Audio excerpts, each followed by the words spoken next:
Hello, সুপ্রভাত বন্ধুরা।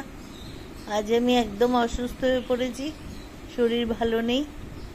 মেয়ে আমার জন্য ওআরএস নিয়ে এসছে, পেটের গন্ডগোল হয়েছে, প্লাস এত চান করেছি 3বার 4বার করে মাথায় জল ঢেলে খুবই ঠান্ডা লেগে গেছে।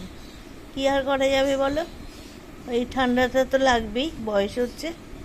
যাকে এই জন্য আমাকে ওআরএস এনেছে পেটের জন্য, আর রান্না করেছে ভাত, আলু সেদ্ধ আর হিংচে সেদ্ধ, তার সঙ্গে একটা মাছ ভাজা, কাতলা মাছ ভাজা। ওই সবই খাবো আজকে, যদি ইচ্ছে করে।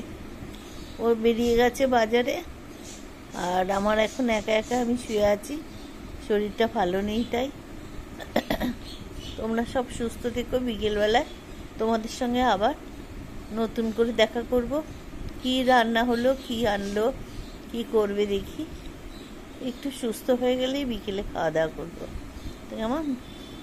আচ্ছা, সবাই ভালো থেকো। গরমে কি আর বলবো, সবাই সুস্থ থেকো। চাচি টাটা। একা একা আমি শুনতেই পাচ্ছ গলাটার অবস্থা খুব খারাপ হয়েছে, খুব সর্দি লেগে গেছে, ভাল লাগছে না। ছাড়ছি, সবাই সুস্থ থেকো। টাটা।